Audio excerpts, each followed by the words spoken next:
Market లో invest చేసి మీ డబ్బులు డబుల్ చేసుకోవాలనుకుంటున్నారా? సుందరరామిరెడ్డి గారి లైవ్ సెమినార్ కి అటెండ్ అవ్వండి. నమస్తే రమగారు. నమస్తే జయ. రమగారు, మనం దసరా నవరాత్రులు స్పెషల్ నైవేద్యాలు చేస్తూ ఉన్నాము. గోధుమ రవ్వతోటి పాయసం చేద్దాం. మనం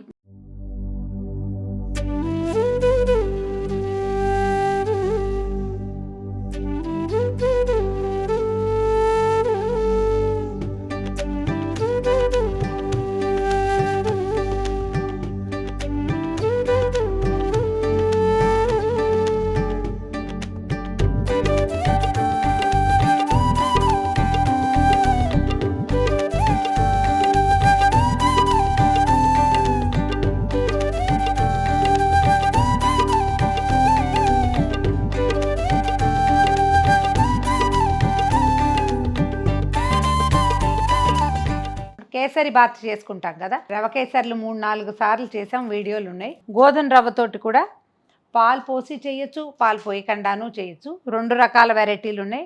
ఒకటి చెప్తాను, రెండోది చేసి చూపిస్తాను. గోధుమ రవ్వ బరగ్గా ఉన్న రవ్వ తీసుకోండి. చూడు కనిపిస్తుంది కదా, ఇది కొంచెం బాగుంటుంది, చక్కగా విరిబడి ఒక్కొక్క గ్రెయిన్ అంటే ఏమనాలి, హిందీలో అయితే దానా దానా అంటాం. ఈ రవ్వలో ఉన్న ప్రతి పలుకు బాగా చక్కగా ఉడికి అందంగా కనపడుతుంది. గోధుమ రవ్వ ఏ కప్పుతో తీసుకుంటామో ఆ కప్పుతో 2 కప్పుల పాలు, 1 కప్పున్నర పంచదార, తర్వాత కాసిన ఏలక్కాయలు, జీడిపప్పు, కిస్మిస్. ఇంత దీనికి మనం పాలు పోస్తాం కాబట్టి నెయ్యి తక్కువ. ఒకవేళ మీరు పాలు పోయారు అనుకోండి, అప్పుడు కప్పుకి కనీసం 1/2 కప్పు నెయ్యి కావాలి.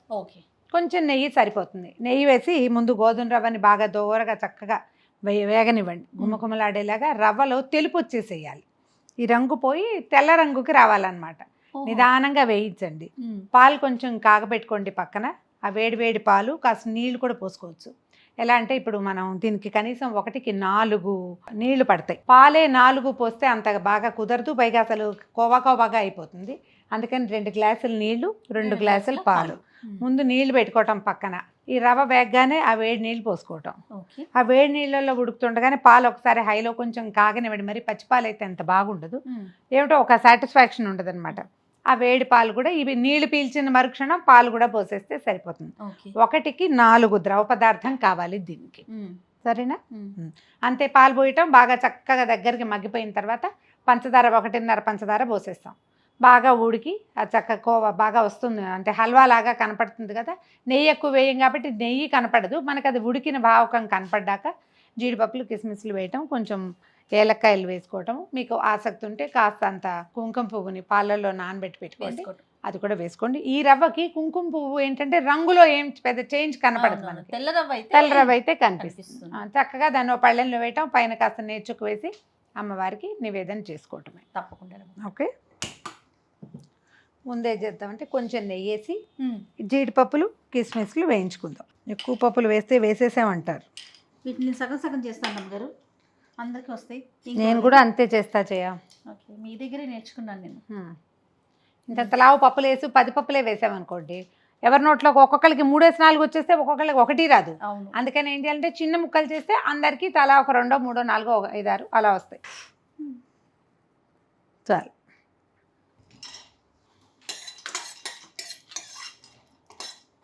జీడిపప్పులు, కిస్మిస్లు వేయించి తీసుకోండి. జీడిపప్పులు వేయించి పక్కన పెట్టుకున్నాం కదా, ఇగో ఇదే నెయ్యి మనం వేసేది మొత్తానికి. ఇంకా మళ్ళీ నివేదనప్పుడు 1 డ్రాప్ వేసుకోవటమే. గోధుమ రవ్వలో రాయి రప్ప ఇవాళ రేపు ఉండట్లేదులేండి. ఈ కప్పుతో 2 కప్పులు నీళ్లు పోసి ఆ గిన్నె స్టవ్ మీద పెట్టేసి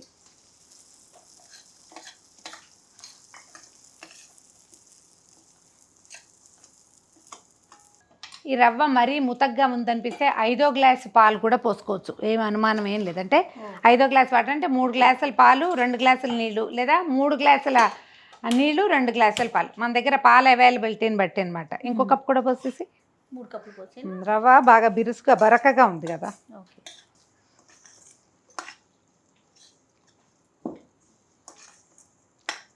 నిదానంగా సన్నటి మంట మీద దోరగా వేయించండి. ఇది ఏంటంటే పొయ్యి హైలో పెడితే అడుగు మాడిపోయి నల్లగా తెల్లగా 3 రంగుల్లోనూ కనపడుతుంది. అలా ఉండకూడదు, ఈవెన్గా వేగాలి.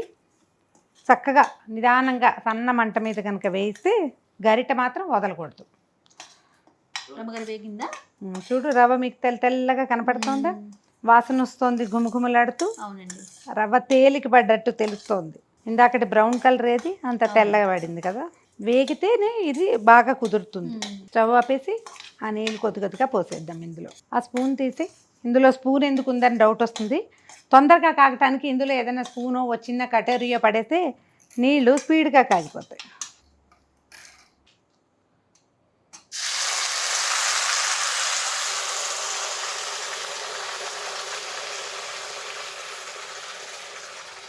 ఈ మసూరు నీళ్ళు పోసేటప్పుడు ఒక్క రవ్వ జాగ్రత్తగా ఉండండి. పిల్లల్ని మగవాళ్ళని దగ్గర ఉండనివ్వద్దు. మీరు కూడా ఒక అడుగు వెనక్కుండి చేయండి. ఇది బట్టతో పోసేటప్పుడు ఇంత వెనక్కుంటాను కుదరదు. పటకారు ఇంత పొడుగ్గా ఉంటుంది కాబట్టి ఇది ఈజీగా ఉంటుంది. ఇవి కూడా రమ్మగారు ఇదివరకు ఇట్లా ఇట్లా రౌండ్ షేప్ వచ్చి ఇట్లా వచ్చేది, ఐడియా ఉందా? పాత రోజుల్లో ఇనపవి అవే బెసికే అవకాశం కూడా ఉండదు. అస్సలు కదలో బాగుంటవి. ఇంకోటి ఏం చేద్దామంటే ఈ గిన్నెలో ఇందాక పాలు పక్కన పెట్టుకున్నాగా, ఆ పాలని వేడి చేసేసుకుందాం. 4 మిల్క్ 1 నీళ్లు కూడా పోసుకోవచ్చు.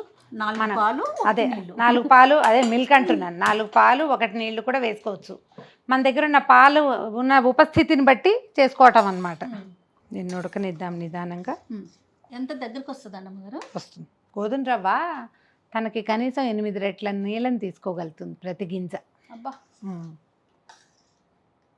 అంతకంతకే చిక్కబడిపోతుంది. పాలు పోసినప్పుడు కొంచెం పలచగానే ఉంటుంది, ఎందుకంటే మనం ఇది పాయసమే కదా చేయబోతున్నాము. మనం పోసిన చిన్న గ్లాస్ ఎంత అయిందో చూడు. అవునండి, అయిందా? ఇప్పుడు ఏంటి దీన్ని నింపుతాం మనం. ఇంకా తక్కువ ఇంతే చేయాలి, అప్పుడు మనకి సరిపడా ఆ మాత్రం కప్పు నిండా వస్తుంది. మరి ఇన్ని రెట్లు నీళ్ళు పోస్తున్నావా? 1కి 5 నీళ్ళు పోసి 1.5 పంచదార పోస్తే ఎంత అయింది? 1 5 1 5 6.5 రెట్లు అయిపోతుంది. ఉడికేసరికి ఎక్కువ అవుతుంది కదా. పాలు కాగబెట్టి పక్కన పెట్టుకున్నామా? ఈ పాలెత్తి పాయసంలో పోసేద్దాం. మీగడ కడితే చక్కగా మీగడతో సహా పోసేయండి, ఎక్కువ రుచిగా ఉంటుంది. కొంచెం ఇది కొత్తలాడి చుట్టుపక్కల పడుతుంది కాబట్టి కాస్త వెనక్కుండండి. స్టవ్ కొంచెం సిమ్లో పెట్టండి. 3 లాగేసిన రవ్వ ఈ 2 కూడా దగ్గరికి లాక్కుంటుంది. హల్వా కంటే కొంచెం వదులుగా ఉంటుంది. ఓహో,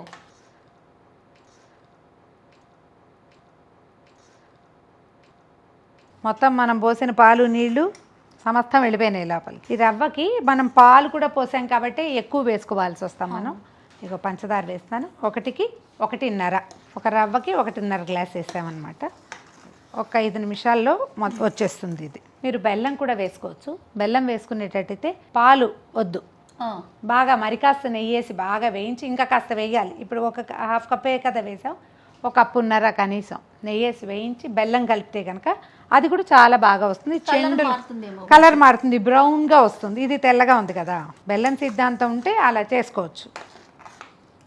ఒక 4 నుంచి 8 నిమిషాల లోపల మొత్తం చక్కగా దగ్గరకు వచ్చేస్తుంది. ఈ బుడగలు వస్తున్నాయి చూడండి. మనం ఇంత నెయ్యి వేసినా కూడా నెయ్యి వదిలిపెడుతుంది ఇది.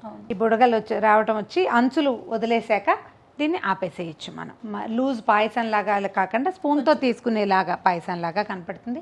మొదటి రోజు నుంచి 10 రోజుల లోపల మీ వీలు వెంబడి ఏ రోజు కుదిరితే ఆ రోజు. కేసరి బాత్ పెట్టుకోవాల్సిన రోజు ఉంది కదా, మనము ఎప్పుడు పెడతాం? అది కాత్యాయనికి కేసరి బాత్ అలా పెడతాం.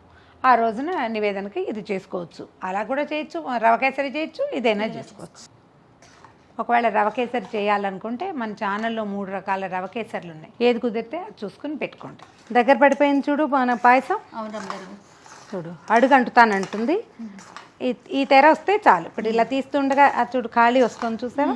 అడుగును అంటుకోకుండా కనపడుతుంది. అది వస్తే చక్కగా వచ్చేసినట్టే. ఏం చేద్దాం ఇప్పుడు? ఏలకల పొడి కొద్దిగా వేసేద్దాము. స్టవ్ ఆపేస్తాను. వేయించి పెట్టుకున్న జీడిపప్పులు, కిస్మిస్లు, బాదం పప్పులు వేసుకోదలిస్తే అవి కూడా 1 గంట నానబెడితే బాదం పప్పులు పైన ఉన్న తోలు ఊడొచ్చేస్తుంది. కొద్దిగా సన్నగా చాకుతోటి గీట్లు పెట్టి కనుక ముక్కలు తరిగేస్తే నేతిలో వేయించి వేస్తే ఎక్కువ రుచిగా ఉంటుంది, బాగుంటుంది. అయిపోయింది చేయ. కొద్దిగా ఒక బౌల్లో పెట్టుకుని పైన కొంచెం నెయ్యి వేసి అమ్మవారికి నివేదన చేసేసుకోవటమే. తీపి ఎక్కువ కావాలనుకుంటే పంచదార పెంచుకోండి, అంతే. కమ్మనైనా గోధుమ పాయసం మీ వెసులుబాటుని బట్టి ఉదయమో సాయంకాలమో చేసి నివేదన చేసుకోండి. అద్భుతం. ఏదో మనం ప్రయత్నం చేస్తూ ఉన్నాం రమ్ గారు. ఇది స్టూడియో కాబట్టి అంత పూర్తిగా వెసులుబాటుగా చూపించలేకపోయినా నైవేద్యం ప్రధానం కాబట్టి వాటిని చేసే ప్రాసెస్ మాత్రం చూపించగలుగుతామండి. సో ప్రేక్షకులందరికీ మరొకసారి దసరా శుభాకాంక్షలు.